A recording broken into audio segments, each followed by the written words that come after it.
নমস্কার, আপনারা দেখছেন স্টাডি প্রোফাইল। আপনারা জানেন ওয়েস্ট বেঙ্গল এসএসসির ফর্ম ফিল আপ আজকে থেকে শুরু হয়ে গেছে। এখানে তোমরা দেখতেই পাচ্ছ westbengalssc.com এই ওয়েবসাইটে এলেই তোমরা দেখতে পাবে অ্যাপ্লাই নাও বলে একটি নতুন পেজ এখানে দেখতে পাবে। এবং ওল্ড ওয়েবসাইট, পুরনো ওয়েবসাইটে গেলেও যেতে পারে, না গেলেও কোনো অসুবিধা নেই। তবে এখান থেকেই আপনারা অ্যাপ্লাই করতে পারবেন। পুরো বিষয়টা এখানে নিচের দিকে গেলে কিছু কোশ্চেন আছে, তার উত্তরও এখানে রয়েছে, যেটা তোমরা দেখে নিতে পারো। Who can apply, how can apply, এগুলো সমস্ত রয়েছে। সমস্ত ডিটেলস এখানে যত রকমের প্রশ্ন রয়েছে সেগুলো রয়েছে। সবথেকে মেন হচ্ছে when will the written exam held, written exam কখন হবে সেটা এখানে বলা হয়েছে। দেখো, ফার্স্ট উইক অফ সেপ্টেম্বর 2025, এখানে দেখতেই পাচ্ছ তোমরা, বলে দেওয়া হয়েছে ফার্স্ট উইক অফ সেপ্টেম্বর 2025-এ পরীক্ষা হওয়ার সম্ভাবনা প্রবল, এবং পরে সেটা জানিয়ে দেওয়া হবে। তো এই হচ্ছে গিয়ে মোটামুটি ব্যাপার। তো আপনাদেরকে ফর্ম ফিল আপ করার আগে অবশ্যই সমস্ত জিনিস ভালো করে জেনে নিতে হবে কিভাবে আপনারা ফর্ম ফিল আপ করবেন। একবার ভুল হয়ে গেলে সেটি কিন্তু আর সংশোধনের সুযোগ দেবে না, এটা অলরেডি আগেই বলে দেওয়া হয়েছে। তাই আপনাদেরকে অবশ্যই সতর্ক হতে হবে। 2-3 বার আপনারা দেখে নেবেন প্রয়োজনে, কোনো অসুবিধা নেই। এবং অসুবিধা হলে আপনারা হেল্পলাইন নাম্বার যেটা রয়েছে সরাসরি আপনারা সেখানে জিজ্ঞাসা করে নেবেন। অন্য কারো কাছ থেকে জানার থেকে আপনারা অবশ্যই হেল্পলাইনে একবার ফোন করে জেনে নেবেন। তো প্রথমে আপনাদেরকে যেটি করতে হবে, এই যে অ্যাপ্লাই নাও আছে এখানে আপনাকে ক্লিক করতে হবে। ক্লিক করার পরেই এইরকম একটা ড্যাশবোর্ড ওপেন হয়ে যাবে। এখানে প্রথমে লগ ইনের অপশান থাকে, যেহেতু প্রথমবার আপনি রেজিস্ট্রেশন করবেন তাই এখানে রেজিস্টার্ড হেয়ার, লাস্টে যে নিচে দেখতে পাচ্ছেন রেজিস্টার্ড হেয়ার বলে লেখা রয়েছে, এইখানে ক্লিক করতে হবে। ক্লিক করার পরে নতুন একটি পেজ এখানে আসবে, দেখুন one time registration of candidate যেটা রয়েছে। তো এখান থেকে বেসিক ইনফরমেশান কিছু চাওয়া হবে, যেটি আপনাকে ফিল করতে হবে। খুব বেসিক যেমন এখানে দেখতে পাচ্ছ ক্লাস 9, 10 এবং 11, 12 দুটোর জন্যই কেউ যদি অ্যাপ্লাই করতে চায় তাহলে দুটোতেই টিক করবে, যদি একটা কেউ করতে চায় তাহলে একটাতেই টিক করতে হবে। আচ্ছা, তারপরে নাম আছে age per school leaving certificate, mother name, তারপরে ক্যাটাগরি এখান থেকে সিলেক্ট করে নেবেন কোন ক্যাটাগরি, এসসি, এসটি, ওবিসি, এখানে কিন্তু ওবিসি এ, ওবিসি বি অবশ্যই আছে। জেন্ডার রয়েছে, তারপরে ইমেল একটা দিতে হবে, মোবাইল নাম্বার দিতে হবে এবং ডেট অফ বার্থ।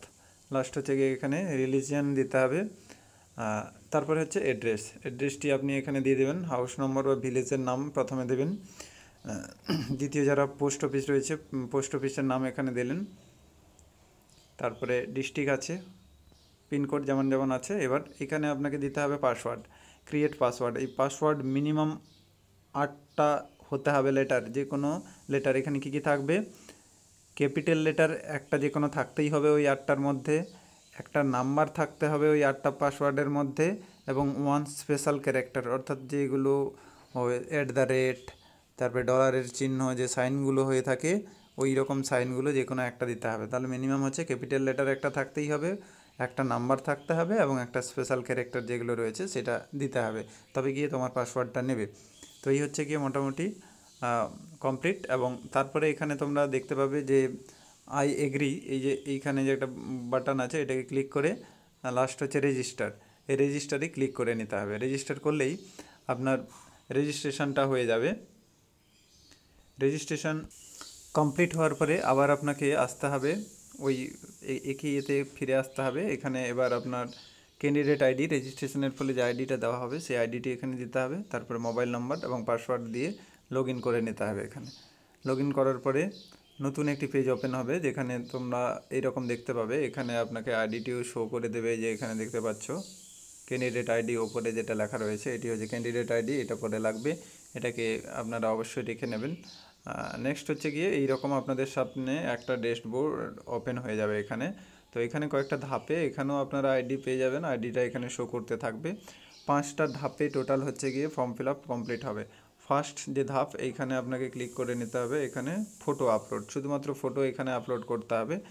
নেক্সট ধাপে হচ্ছে গিয়ে ইমেল, যে নাম্বারটি আপনি দিয়েছিলেন সেই ইমেলের অ্যাড্রেসটিকে এখানে ভেরিফাই করতে হবে, কিছুই না, শুধুমাত্র এখানে ভেরিফাই করলেই আপনার মোবাইলে ওটিপি চলে যাবে ইমেলে, সেখান থেকে ওটিপিটা শুধু ফিল করলেই হবে। এইরকম করে অনেকগুলো ধাপ আছে, যেমন মোবাইল নাম্বার ভেরিফিকেশান রয়েছে, মোবাইল নাম্বারটি এখানে দিয়ে দেওয়াই অলরেডি যেহেতু আছে, শুধুমাত্র ওটিপিটি বসাতে হবে। তারপরে প্রোফাইল স্ট্যাটাস, আপনার প্রোফাইলে যা যা আছে সেগুলোকে কমপ্লিট করতে হবে। আর লাস্ট হচ্ছে গিয়ে অ্যাপ্লিকেশান। এই অ্যাপ্লিকেশানটার এই জায়গাতে আপনাদেরকে দিতে হবে হচ্ছে গিয়ে এডুকেশান কোয়ালিফিকেশান সমস্ত ডিটেলস এখানে ভরতে হবে। লাস্ট একদম সর্বশেষ হচ্ছে গিয়ে পেমেন্ট। এই পেমেন্ট হয়ে গেলে এখানে নতুন একটি পেজ শো হবে। চলুন দেখে নেওয়া যাক সেটি। এখানে তোমরা দেখে দেখে যেতে পারো। এই যে ছবি আপলোডের জায়গায় এখান থেকে আপনারা ছবি আপলোড করতে পারেন, চুজ ফাইল থেকে করে আপলোড করতে পারেন। চুজ ফাইল করার পরে এখানে এরকম একটা ছবি আসবে, এটা দেখে আপনাকে করতে হবে এবং ছবিতে সিগনেচার অবশ্যই থাকতে হবে। আমি পরে এটা দেখাচ্ছি ছবিতে কীরকম লাগবে না লাগবে, এটা দেখতে পাচ্ছ। এরপরে ইমেল ভেরিফিকেশানে এইরকম শুধু একটা আপনার ইমেলে ওটিপি আসবে, এই যে এখানে ওটিপির নাম্বারটা দেবেন এবং ভেরিফাই করে দিলেই হয়ে যাবে। নেক্সট হচ্ছে গিয়ে mobile number verification. Mobile number ভেরিফিকেশানও সেমই ব্যাপার আসবে এখানে। তারপরে হচ্ছে প্রোফাইল। এই প্রোফাইলে আপনাকে এই সমস্ত ডিটেলসগুলো ফিল আপ করতে হবে, যেহেতু কিছু কিছু অলরেডি ফিল আপ করাই রয়েছে আর নতুন করে ফিল আপ করতে হবে না। যেগুলো রেজিস্ট্রেশনে করেছেন সেগুলো অলরেডি এখানে চলে আসবে। আসার পরে এখানে নেক্সট যদি দেখেন, এখানে দুটো ধাপে যেহেতু হচ্ছে, এইখানে হচ্ছে গিয়ে আপনাকে দিতে হবে প্রোফাইলের এইখানেই এডুকেশান কোয়ালিফিকেশান ডিটেলসটা এখানে দিতে হবে। দেখুন এখানে ওল্ড এমপি এবং এইখানটা দেখেন MP plus HS plus old HS, এই দাগটাও আপনারা কিন্তু দেখবেন ভালো করে, ঠিক আছে। আর এখানে কিভাবে মার্ক দেবেন, পার্সেন্টেজ কিভাবে দেবেন, এখন তো বিভিন্ন রকম সিস্টেম হয়েছে, সেগুলোও বলা আছে, অবশ্যই বলে দিচ্ছি আপনাদেরকে।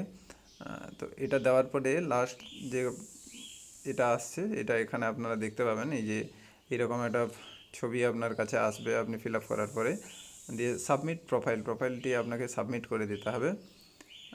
দিলেই আপনার এখানে ফর্ম ফিল আপটা হয়ে যাবে। দেখতে পাচ্ছেন যে থ্যাংক ইউ বলে লেখা আসবে। এরপরে আপনাকে যেটা করতে হবে সেটা হচ্ছে কি ফিজ পেমেন্ট করতে হবে। তো এই ফিজ পেমেন্টটা লাস্টের আছে। এই যে এইখানে সমস্ত ডিটেলস কমপ্লিট হয়ে গেলে এইরকম একটা ঘর আলাদা করে চলে আসবে। এই যে সিরিয়াল নাম্বার বলে এখানে দেখতে পাচ্ছ, এখানে আইডি থাকবে যে পোস্টের জন্য ফিল আপ করেছেন, এবং এই যে পে নাও এইখানে এসে আপনাকে পেমেন্টটা করতে হবে। এখানে ক্লিক করে পেমেন্টটা করে নিতে হবে। তো এই হচ্ছে গিয়ে মোটামুটি ডিটেলস। আর এখান থেকে সবথেকে ইম্পর্টেন্ট যে বিষয়টা তোমাদেরকে বলবো সেটা হচ্ছে গিয়ে helpline number, commission helpline number কিন্তু দিয়েছে এখানে, তোমরা দেখতে পাচ্ছ দুটো নাম্বার প্রোভাইড করা হয়েছে। অবশ্যই তোমাদের কোথাও বুঝতে অসুবিধা হলে অবশ্যই তোমরা এই দুটো নাম্বারে ফোন করেই জিজ্ঞাসা করে নেবে। অন্য কারো কাছ থেকে জেনে নেওয়ার থেকে এখানে ফোন করে আপনারা সঠিক তথ্যটা জেনে নেবেন, যাতে করে ফর্ম ফিল আপে ভুল না হয়। ফর্ম ফিল আপে ভুল হয়ে গেলে কিন্তু আপনি আর সংশোধন করতে পারবেন না। তো এই একটা ব্যাপার আছে, অবশ্যই আপনারা এখানে কল করে জেনে নেবেন।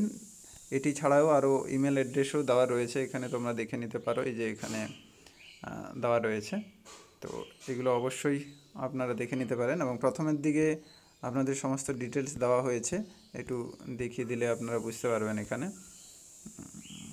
ওয়েবসাইট তো দেওয়াই রয়েছে, লাস্ট ডেট কত এগুলো সব তোমরা জানোই, এগুলো আর বলছি না আমি। এখানে যেটা ইম্পর্টেন্ট সেটা হচ্ছে পরীক্ষার সিলেবাস কী হবে। দেখো, question set will be set in English and Bengali, দুটোতেই থাকবে, ইংলিশ এবং বাংলা দুটোতেই কোশ্চান থাকবে। In language paper it will be in the same language, যে ল্যাঙ্গুয়েজে পেপার দেবেন সেটা কিন্তু ওই ল্যাঙ্গুয়েজে থাকবে। শুধুমাত্র সংস্কৃত যে ল্যাঙ্গুয়েজটি রয়েছে সেটার প্রশ্ন বাংলাতে থাকবে, উইল বি ইন বেঙ্গলিতে বলা হয়েছে। আর বাকি যা সাবজেক্ট আছে মানে ল্যাঙ্গুয়েজ আছে সেই ল্যাঙ্গুয়েজেই কোশ্চান থাকবে, ঠিক আছে। বাকি এই সমস্ত ডিটেলসগুলো আপনারা জানেন। Each question carries 1 mark with 4 answer, এগুলো থাকেন আপনারা এগুলো অবশ্যই জানেন, এগুলোকে আর বলছি না। যেটা ইম্পর্টেন্ট এখানে গেল কোথায়, হ্যাঁ, এই পার্সেন্টেজ কীভাবে আপনারা দেবেন, মার্ক পার্সেন্টেজ এখন তো এগ্রিগেট চলে এসছে। তো এখানে দেখুন বলা হয়েছে graduation level may be calculated term of any one, যে কোনো এক রকমের দিতে পারেন, হয় শুধুমাত্র অনার্স দেবেন, নয় শুধু পাস দেবেন, নয় অনার্স প্লাস পাস যে এগ্রিগেট নাম্বার হয় সেটাও আপনারা দিতে পারেন, যে কোনো একটা দিলেই হবে এখানে, ঠিক আছে। এখানে কিন্তু অলরেডি বলে দেওয়া হয়েছে। আর ছবির সাইজ এখানে দেখতে পাচ্ছ, ছবির সাইজও বলে দেওয়া হয়েছে, 30 থেকে 60 কেবির মধ্যে হতে হবে। ছবিতে কিন্তু সিগনেচার থাকতে হবে। এটাও বলা আছে অলরেডি। তো এই হচ্ছে গিয়ে মোটামুটি ডিটেলস, এবং আপনাদের কার কি জিজ্ঞাসা আছে অবশ্যই জিজ্ঞাসা করে নিতে পারেন।